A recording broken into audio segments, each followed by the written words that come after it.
The co-op meeting ran late. Farmers stood around comparing equipment upgrades, new combines, GPS systems, variable rate technology. Helen stood near the coffee table, quiet. "You still running that old dryer?" someone asked. Laughter rippled through the room. "Thing uses more propane than it saves in moisture," Tom Briggs said. "Helen, you know the elevator dries for free if you wait for weather." "Weather's been good," another voice added. 5-day forecast shows nothing but sun." Helen didn't argue, didn't explain. Just refilled her coffee and walked toward the door. "Waste of fuel," someone muttered behind her. She heard it, kept walking. Outside, the western sky was changing color. By Thursday, everyone was watching forecasts. Harvest was 2 weeks out. Corn moisture sat at 22%, too wet to store. Perfect for natural field drying if the weather held. The elevator manager sent out a text. "Drying surcharge waived through October 15th for deliveries under 18% moisture. Plan accordingly." Translation: wait for sun. Let nature do the work. Save the fees. Tom Briggs told 3 people at the feed store, "I'm not firing up equipment just to burn fuel. Forecast says dry through the month." Helen drove past the elevator that afternoon. Trucks already lining up. Grain flowing. Everyone betting on the same 5-day window. Her grain dryer sat behind her barn. Propane tank full. Burners cleaned. Fans serviced. She'd fired it up 2 days earlier just to test it. The sound carried across her property. Low roar. Heat shimmer above the stack. Her neighbor had texted, "You drying already?" Moisture's still too high to make sense. She hadn't responded. Friday brought the first crack in the forecast. Not much. Just a 30% chance of showers Monday night. Local weatherman said it would pass quick. Maybe 1/10 of an inch. Nothing to worry about. Harvest started Saturday morning across 3 counties. Helen started cutting Sunday. Her corn came off at 23% moisture. High. Risky for storage.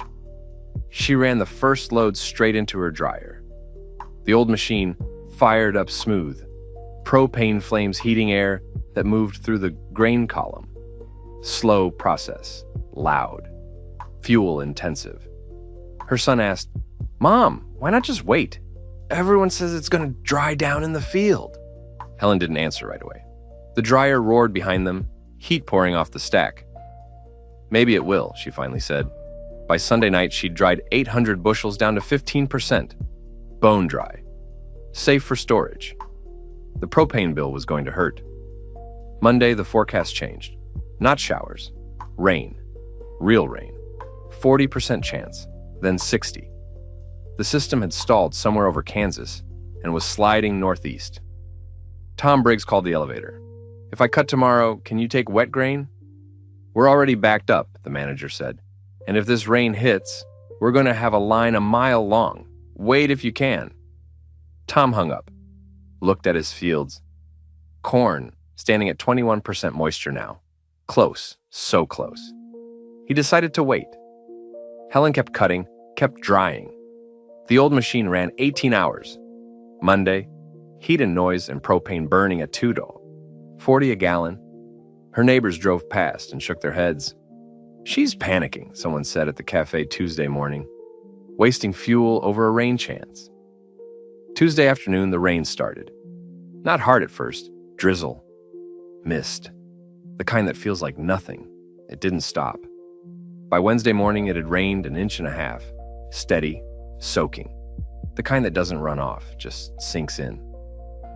Harvest stopped, fields too wet to run equipment, grain moisture climbing. Every hour of rain added a percentage point. By Thursday, corn that had been drying to 20% was back up to 24, then 26. The elevator put out a notice. Not accepting grain over 22% moisture until further notice. Drying capacity full. Tom Briggs tested his corn Thursday afternoon. 27%. Unharvestable. Even if the weather cleared tomorrow, he'd need a week of sun to get it back down. He didn't have a week. The forecast showed rain through the weekend. Helen's dryer kept running. Friday brought panic. Farmers started cutting anyway. Wet grain, dangerous grain. hoping the elevator would make exceptions. The elevator didn't make exceptions. "We're at capacity," the manager said. "Even if we wanted to take it, we can't dry it fast enough. You're looking at a 10-day backup minimum."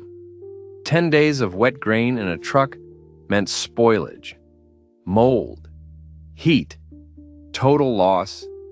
People started calling around to other elevators. 40 miles away, 60 miles. Everyone had the same problem. The rain had hit 3 counties at once. Every facility was full. The farmers with on-farm storage started scrambling. Running fans, trying to move air through wet grain to buy time. It wasn't enough. Wet grain heats fast. Once it starts to spoil, you can't stop it. Helen's phone rang Friday evening. Tom Briggs. Voice tight. "Helen, are you still drying?" "Yes." Silence on the line. "Can you take custom work?" She could. But capacity was the issue. Her dryer handled maybe 500 bushels at a time. Drying 26% corn down to 15 meant running it for 8 hours. She could maybe do 3 batches a day if she never stopped. 1/500 bushels a day. That was it. Tom needed to harvest 8,000 bushels before the grain spoiled in the field. "I'll pay whatever you charge," Tom said. Helen thought about it. Thought about the propane cost, the wear, the time. $100 a batch, she said. "You haul it here, I dry it. You haul it to storage. Done." Tom brought the first load Saturday morning. Helen loaded it into the dryer, fired it up. The old machine roared to life, heat pouring through the grain column. 8 hours later, the grain tested 15%. Tom loaded it into his truck and drove it to his bins. Then he brought another load. By Sunday, 3 more farmers had called. Helen's dryer ran 24 hours a day. She slept in 4-hour shifts. Her son helped with loading. They developed a rhythm. Grain in, heat on. Wait, test, grain out. The machine never stopped. People who'd mocked her a week earlier now sat in their trucks in her driveway, waiting for capacity. Watching the old dryer do the only thing it had ever been designed to do: remove moisture when time was running out. The elevator was still backed up. 10-day wait now. 12 days for wet grain. Farmers without dryers were losing grain in the field. You could smell it in some places. Sweet, sick smell of corn starting to rot on the stalk. Every day of rain made it worse. Helen's propane bill hit $4,000, then $6,000. She didn't stop. The math still worked. $100 a batch, 3 batches a day. Fuel cost maybe $40 per batch. She was clearing $180 a day in profit while saving her neighbors from total loss. Tom Briggs brought his 6th load Tuesday morning. Stood watching the dryer work. "I should have kept mine," he said. Helen didn't respond. The dryer roared between them. "I had one," Tom continued. "Sold it 4 years ago. Guy at the co-op said modern elevators made on-farm drying obsolete. Said I was burning money." Helen adjusted the burner, checked the temperature gauge. "You were right to keep yours," Tom said. Helen still didn't respond. The grain was drying. That was all that mattered. The rain finally stopped Wednesday, but the damage was done. County Extension estimated 15% of the corn crop was lost to moisture damage. Grain rotted in the field. Grain spoiled in trucks waiting for elevator space. Grain molded in bins where farmers had stored it wet, hoping fans would save it. The farmers who'd gotten to Helen's dryer in time saved their crop. The ones who'd waited lost everything. Helen's dryer processed 47,000 bushels that October, her neighbor's grain. Custom work that kept running long after her own crop was safe. The old machine burned $14,000 worth of propane. She charged $9,400 in drying fees. Net loss of $4,600 on custom work. But her own grain, 2,400 bushels, harvested and dried in the first 3 days of October, before the rain hit, sold at full price. No deductions, no mold, no loss. That was worth $18,000. The math worked when you added it right. November brought the quiet. Harvest over. Grain sold or stored. The dryer shut down. Helen drained the system, cleaned the burners, covered everything for winter. Tom Briggs stopped by one last time. Didn't need anything. just stood in her driveway looking at the dryer. "Everyone's talking about buying dryers now," he said. "Prices went up 30% in 3 weeks." Helen nodded. "You going to sell yours?" Tom asked. "Could probably get double what it's worth."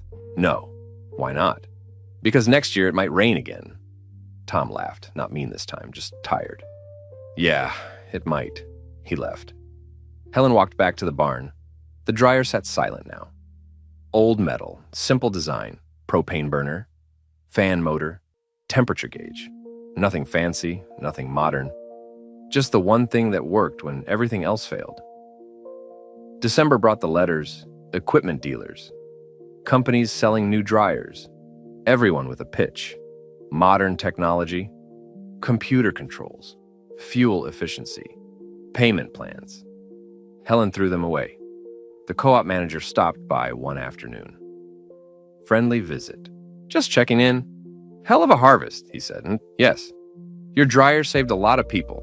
Helen didn't respond. "We're thinking about installing a bigger drying system at the co-op," he continued, "trying to prevent what happened this year. Backup capacity. Good idea. Would have been easier if people had listened to you earlier." Helen looked at him. "I wasn't telling anyone anything." "No, but you were ready." He left. Helen went back to work. The dryer sat in the barn, waiting for spring maintenance, waiting for next October, waiting for the next time weather turned and time ran out and moisture became the only thing that mattered. Spring came. Helen serviced the dryer. New belts, fresh grease, burner inspection. Her neighbors planted their crops, talked about the weather, made their plans. Some of them bought dryers over winter, small ones, enough to handle their own grain in an emergency. The equipment dealers did good business. Tom Briggs didn't buy one. Too expensive. Too much propane. He'd just use Helen's again if he needed it. Others said the same thing. Helen's dryer had become community infrastructure now. The backup plan when systems failed. She didn't advertise it, didn't offer it, just kept it ready. By June, everyone had forgotten about the rain, forgot about the panic, forgot about sitting in trucks waiting for dryer capacity while grain spoiled in the field. Summer was dry. Forecasts looked good. Corn was drying down early in the field. People started saying things like, "Last year was a fluke. Weather's back to normal." Helen didn't say anything, just checked the propane level, made sure the burner still fired, tested the fan motor. The dryer sat ready. August brought the meetings again. Equipment talk, yield projections, market prices. Someone mentioned Helen's dryer, laughed about it. "Thing's older than my dad. Can't believe it's still running." She made good money last year, though. Custom drying. Won't need it this year. Look at that forecast. Dry through October. Helen stood near the coffee table, quiet, listening. Tom Briggs caught her eye across the room, didn't say anything, just nodded slightly. He remembered. The meeting ended. Helen walked to her truck. The sky was clear. Forecast showed sun for 2 weeks. She drove home, parked next to the barn, walked over to the dryer, and ran her hand along the metal housing. Warm from the afternoon sun, solid, functional, ready. Because weather doesn't care who laughed first. Doesn't care who planned or who waited or who called something obsolete. Weather just comes. And when it does, preparation is the only thing that matters. The old dryer sits quiet now. Fuel lines connected. Burner clean. Fan motor tested. Not modern, not efficient, not what anyone would choose if they were starting fresh. Just the one thing that works when rain doesn't stop and time runs out and everyone else is standing in line. They mocked it. They waited. The rain came, and the dryer kept running. If you believe preparation still matters more than predictions, if you've seen what happens when systems fail and simple machines save the day, if you understand that sometimes the oldest tool is the only one that works when pressure hits, then you know why some things are worth keeping. Not for show, not for sentiment. For the day when rain comes early and stays late, and moisture decides everything. The dryer's still there, waiting for October, ready when the weather turns.